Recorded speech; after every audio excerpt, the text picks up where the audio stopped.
Hey guys, Matt here, back for another T Talk Raw, the Transformers Talk Raw podcast. Thank you guys so much for joining me.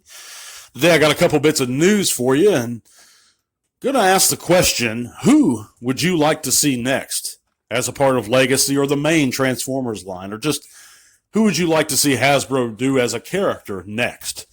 And we're going to talk about some of the individuals I think they should and could do. Well, we know that they could do them. They very much should do them.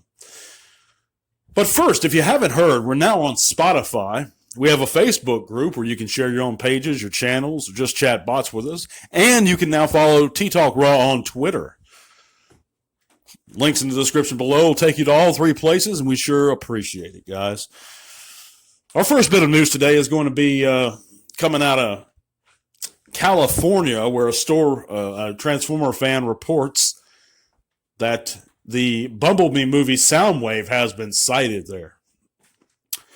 This comes to us via a prominent or a popular Transformers message or forum that I will not name because they support thieves.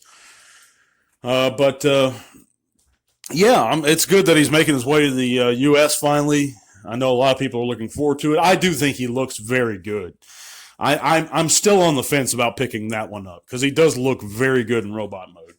But I'll have to wait and see. I think if I see him in the store, I might pick him up. What do you guys think of him? I mean, I know that a lot of people like him. I'm so up in the air about his alt mode and the lack of compatibility with the cassettes we have, those Siege cassettes. It kind of throws me off. But anyhow, the second bit of news we have today is that we now have images via Robot Kingdom of the reissue Tigatron and Beast Wars Scorponok in package. They look real nice. They look just how I remember them. I remember actually seeing Scorponok in the store originally, but choosing Polar Claw instead at the time. But either way, they were really cool toys. If they're made the same way, you know these guys are solid and they're going to be very nostalgic for many of us. They look real good. But on to the topic of today. You know, there's so many. People say we're running out of characters, or I've heard it said that Hasbro's running out of Transformer characters to do. That's why one of the reasons they continually redo the main guys. But I disagree with that. I think there's a lot of characters that they haven't even touched on, or ones they haven't touched on in a while or haven't tried to touch on, that they very much could do. And it's a lot of those smaller target masters and headmasters, guys like Needle Nose. And we've gotten a good version of Scoop, in the Thrilling 30 line here a few years back. And I love that figure. I know some people don't like it, but I personally love it. I own the G1 Scoop, so it's very nostalgic for me. But also you have guys like Siren or Hosehead, that they haven't even touched on. And they could totally retool. Instead of doing Artfire, who has in my opinion, less G1 history. I know he does have history in Transformers, but it's just Japanese history. Whereas guys like Hosehead have worldwide history. And they could have taken that Inferno mold, retooled it, and given us a Hosehead. But they could do that, at the same time doing Artfire. So, but also we have, let me think here. Oh, we have so many. The Deluxe Insecticons. They haven't. The last one they did was a straight recolor. I don't even think it was a retool of the Generation Scrapnel or Shrapnel.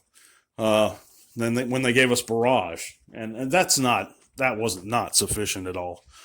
But more than that, I think they could redo because I know that we've gotten a Gears already and like a Brawn in the Generations line, but that was a while back now. I mean, Brawn wasn't too long ago. But Gears was. And, I think maybe they could do an updated Gears now.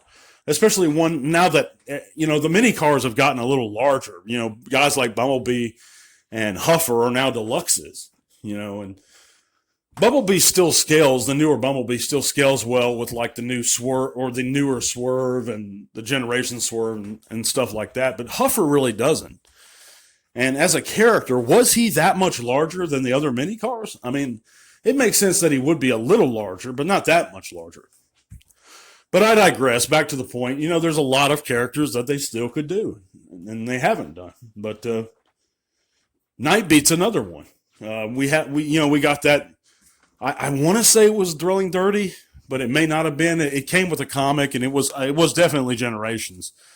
That recolor, it might have been a retool of one of the Bumblebee molds where they were trying to make it look like the movie. And it was really insufficient, in my opinion. I didn't enjoy the look of that figure at all for Nightbeat. A real solid G1 style Nightbeat. That would be great.